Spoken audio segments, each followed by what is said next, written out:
சூப்பரான தக்காளி சாதம் எப்படி செய்யுதுன்னு பார்க்கலாம். தக்காளி சாதம் குழையக்கூடாது, அதே டைமில் அடி பிடிக்கவும் கூடாது. இது வந்து குக்கர்லேயே எப்படி செய்யுதுன்னு பார்க்கலாம். வெல்கம் டு மித்துவன் பாவை கிரியேஷன். இன்றைக்கி என்ன பார்க்க போகிறோன்னா தக்காளி சாதம் எப்படி செய்யுதுன்னு பார்க்கலாம்.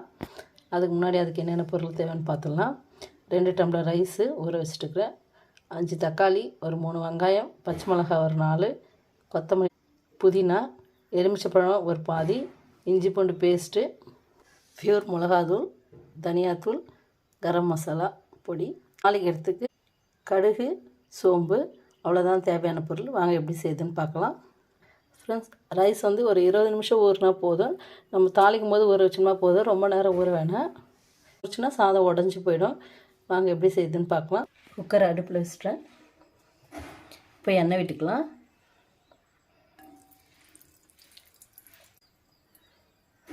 எண்ணெய் காய்ச்சதும் கடுகு சோம்பு போட்டு தாளிச்சிக்கலாம்.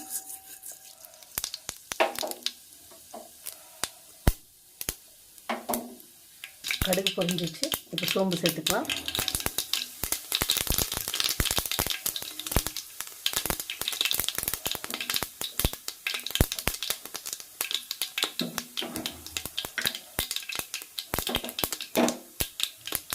கடுகு சோம்பு பொரிஞ்சிச்சு. இப்போ வெங்காயம் சேர்த்துக்கலாம்.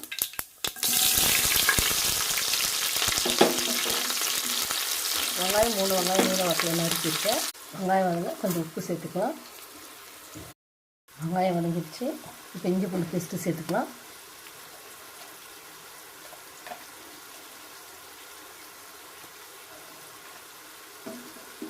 கூடவே பச்சை மிளகாய் சேர்த்துக்கலாம்.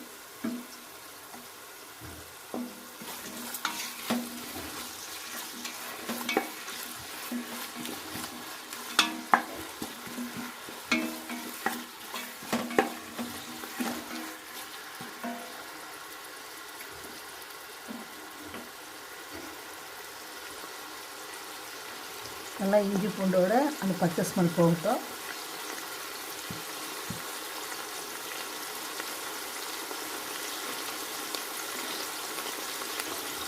கொத்தமல்லி, புதினா நல்லா கலந்து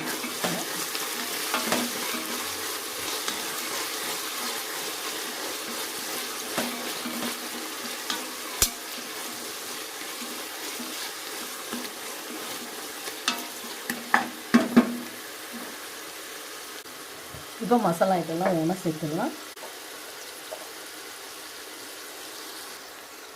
பியூர் மிளகாது ஒரு 2 ஸ்பூன் சேர்த்துக்கோங்க. உங்களுக்கு காரம் எவ்வளோ தேவையோ அதுக்கு தகுந்த மாதிரி சேர்த்துக்கங்க. ஏற்கனவே நம்ம 4 பச்சை மிளகாய் வேறு போட்டிருக்கோம்.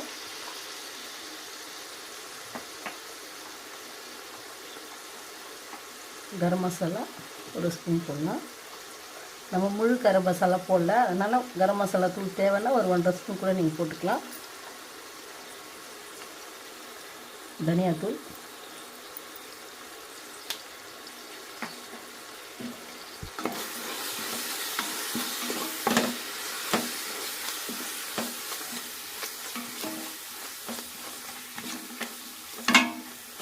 கொஞ்சம் எண்ணெயில் வதக்கிடலாம் மசாலாலாம்.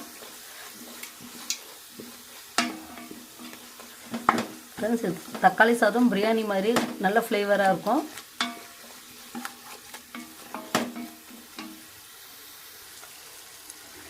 நல்ல மசாலாலாம் எண்ணெயில் வதங்கிடுச்சு. எண்ணெயிலே வதக்கும் போது அந்த மிளகாத்தூள் ஸ்மெல்லாம் வந்து பச்சை ஸ்மெல்லாம் போயிடும். ரொம்ப நல்லாயிருக்கும் டேஸ்ட்டு. இப்போ தக்காளி சேர்த்துக்கலாம்.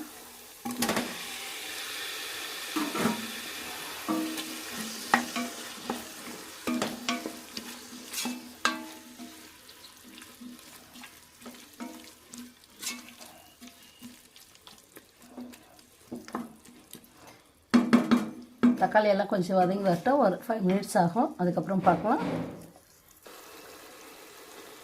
பாருங்கள் ஃப்ரெண்ட்ஸ், நல்லா எண்ணெய் மேலே கசிஞ்சு வந்துடுச்சு. மசாலாவும் நல்லா வதங்கிடுச்சு. தக்காளி ஒரு 3/4 பாகம் வெந்துருச்சு. போதும். லைட்டாக இப்படி மசிச்சு விட்டுக்குங்க.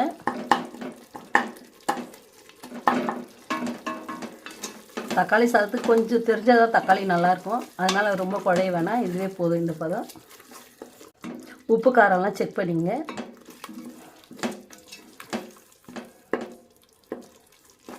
நம்ம அரிசி எந்த டம்ளரில் எடுக்கிறோமோ அதுக்கு 1:2 அந்த ரேஷியோவில் எடுத்துக்கங்க. தண்ணி கலந்துடலாம். நான் 2 டம்ளர் ரைஸ் வச்சுருக்கேன், அது 4 டம்ளர் தண்ணி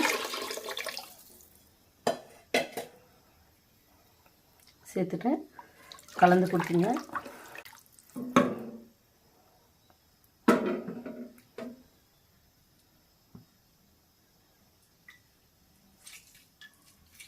எலுமிச்சைப்பழம் கொஞ்சம் சேர்த்துங்க. எலுமிச்சைப்பழம் ஒரு பாதி மூடி சேர்த்துங்க, அந்த புளிப்பு நல்லாயிருக்கும்.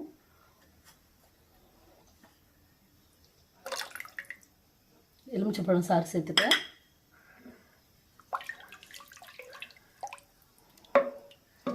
கலந்துட்டு ஒரு 2 நிமிஷம் தண்ணி கொஞ்சம் இது கொதிக்கிற ஸ்டேஜில் மட்டும் ரைஸ் சேர்த்துடலாம். பாருங்கள் ஃப்ரெண்ட்ஸ், தண்ணி ஓரளவுக்கு வச்சிச்சு. இப்போ ரைஸ் சேர்த்துக்கலாம். நம்ம தண்ணி சேர்த்தோன்னா உப்பு காரம் ஒரு வாட்டி செக் பண்ணிங்க. அந்த தண்ணி விட உப்பும் காரம் கொஞ்சம் தூக்கலாக இருக்கணும். அப்போ தான் ரைஸ் சேர்க்கும்போது அதோட கரெக்டாக ஈவனாக வந்துடும். இப்போ ரைஸ் சேர்த்துடலாம். தண்ணியெல்லாம் வடித்து வச்சுட்டுக்கிறேன். நம்ம வெங்காயம் தக்காளி எல்லாம் நறுக்கிற டைம்லேயே ரைஸ் ஊற வச்சோம்னா போதுமானது. அது தாளிக்கிறதுக்குள்ளே சரியாக போயிடும்.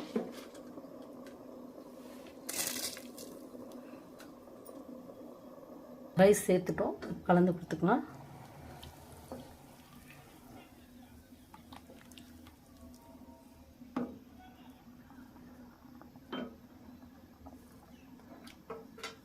கொஞ்சம் கொத்தமல்லி மேலே தூவிடுங்க. விசில் வந்தால் போதுமானது.